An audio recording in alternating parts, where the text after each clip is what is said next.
नेगीदा का एक चर्चित गाना है, कमीशन की मीट भात, रिश्वत को रेलू रे, बंडी ना सपोर्ट, अब कदगा जी खेलू रे। ये गाना हालांकि नेगीदा ने किसी को टारगेट करके बनाया था, यह सब जानते हैं, लेकिन सरकारी मशीनरी के फलते फूलते भ्रष्टाचार की खबरें जब जब आती रहेंगी तब तब यह गाना भी याद आता रहेगा। नमस्कार दगड़ियों, मैं नलिनी गोसाई उत्तराखंड की नौनी स्वागत करती हूँ आप सभी का अपने खास कार्यक्रम साप्ताहिक चिबड़ाहट में। इस गाने का खास संदर्भ हम इसलिए लेकर आए हैं कि विधानसभा के बजट सत्र के दौरान आईकैग रिपोर्ट ने एक बार फिर से सरकारी सिस्टम को आईना दिखाया है। हालांकि यह कैग रिपोर्ट वर्ष 2022 की है, लेकिन इससे ज्यादा फर्क इसलिए नहीं पड़ता, तब भी भाजपा की ही प्रदेश में सरकार थी।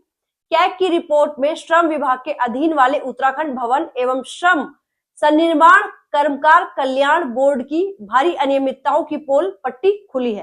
करोड़ों रुपए से खरीदे गए टूल किट, साइकिलों और राशन किट ऐसे लोगों को बांट दी गई जो कि इसकी पात्रता नहीं रखते थे। साफ है कि कमीशन की मीट भात की जमकर सपोड़ा सपोड़ी हुई है। कैग की रिपोर्ट में नगर निगम देहरादून के कूड़ा निस्तारण की व्यवस्था में जिस तरह से सवाल उठाए गए हैं, उसने स्मार्ट सिटी में बेहतर व्यवस्था के दावे को कूड़ा कर दिया है। वैसे यह भी सच्चाई है कि हर साल बजट सत्र के दौरान कैग की रिपोर्ट आती है और सरकारी सिस्टम को आईना दिखाकर चली जाती है। कमीशन की मीट भात खाने वालों का बाल बाका तक नहीं होता। वैसे सरकारी अफसर विभागीय कमियों को छिपाने और उसकी पर्देदारी का हुनर ना जाने कहां से सीखते होंगे। 27 फरवरी को प्रधानमंत्री नरेंद्र मोदी के उत्तरकाशी के मुखवा गांव आने के कार्यक्रम की रोशनी में इस बात को देखा जा सकता है। मुखवा का कायाकल्प किया जा रहा है, वहां के घरों को एक जैसे रंग से रंगा जा रहा है, वहां पर सौंदर्यकरण की बयार बह रही है ताकि प्रधानमंत्री जी को सब कुछ अच्छा दिखे। हैरत उन मीडिया रिपोर्ट्स के बाद हो रही है कि कैसे युद्ध स्तर पर हमारे अफसर वहां पर जुटे हुए हैं। वहां बगोरी हेलीपैड को 20 दिन के भीतर सड़क से जोड़ दिया गया। इस काम में न वन भूमि हस्तांतरण का सदाबहार तकनीकी पेच फंसा, ना ही अन्य विभागों की एनओसी लेने में कोई दिक्कत आई। कई काम ऐसे भी रहे जिनके लिए गांव वाले ना जाने कब से गुहार लगा रहे थे, लेकिन कानों पर जूं इधर से उधर सरक नहीं रही थी। हालांकि इन सब बातों के बीच यह बात सुखद अनुभूति कराती है कि 1 महीने के भीतर प्रधानमंत्री नरेंद्र मोदी दूसरी बार उत्तराखंड आ रहे हैं। प्रधानमंत्री उत्तराखंड के सबसे बड़े ब्रांड एम्बेसडर साबित होते हैं। केदारनाथ धाम का उदाहरण सबसे बड़ा है। उम्मीद करनी चाहिए कि प्रधानमंत्री के प्रवास से शीतकालीन यात्रा को गति मिलेगी। शीतकालीन यात्रा को कांग्रेस हो या भाजपा, हर सरकार ने पूर्व में शुरू किया है, लेकिन उसे मुकाम पर कभी नहीं पहुंचाया जा सका। खाना पूर्ति ही ज्यादा की गई। लेकिन यह उत्तराखंड के लिहाज से बेहद महत्वपूर्ण बात है कि इस बार किए जा रहे प्रयास काफी गंभीर है। इन प्रयासों के साथ खुद प्रधानमंत्री नरेंद्र मोदी का जुड़ना इसकी गंभीरता को अपने आप प्रमाणित करता है। अब उत्तराखंड विधानसभा के बजट सत्र पर लौटते हैं।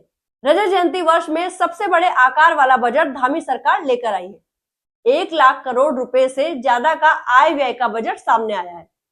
विकास हो या ना हो, लेकिन सरकार खुश है कि बजट का आकार बढ़ गया है।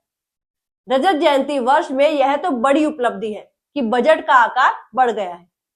उत्तराखंड में पिछले 25 वर्षों में बजट का आकार भी ठीक उसी तरह से बढ़ रहा है जिस तरह से कुछ नेताओं अफसरों का बैंक बैलेंस बढ़ रहा है। जनता ये ही सवाल कर रही है कि कदगा जी खेल्यू, मगर कमीशन की मीट भात का स्वाद बढ़ता ही जा रहा है। वैसे इस बार के बजट सत्र में कई रोचक बातों का भी आनंद मिला। पहली बात संसदीय कार्य मंत्री प्रेमचंद अग्रवाल और कांग्रेस विधायक मदन सिंह बिष्ट के बीच गर्मा गर्मी से जुड़ी है। दोनों ने एक दूसरे के आचरण पर सवाल उठाए। मंत्री जी ने तो यहां तक कह दिया कि विधायक जी ने शराब पी हुई थी। विधायक जी इस कदर खफा है कि इस बात को उन्होंने अपनी मानहानि से जोड़ लिया है। माफी ना मांगे जाने पर मानहानि के मुकदमे तक की बात की जा रही है। दिलचस्प बात यह है कि वो विधायक जिनका एक वीडियो कुछ समय पहले वायरल हुआ था, इस वीडियो में विधायक जी अपने क्षेत्र में एक सरकारी अधिकारी के निवास पर पहुंचकर गाली गलौज करते दिख रहे थे। खुद की मानहानि के लिए इतने संवेदनशील विधायक जी उस अफसर की मानहानि पर असंवेदनशील कैसे हो गए थे, ये किसी की समझ में नहीं आ रहा है। अब संसदीय कार्य मंत्री प्रेमचंद अग्रवाल का क्या कहना। मंत्री जी ने कहा है कि विधायक जी का आचरण ठीक नहीं है, तो फिर मंत्री जी से उनके खुद के आचरण की भी बात कर लेनी चाहिए, जो कुछ समय पहले एक वीडियो के जरिए बाहर दिखा था।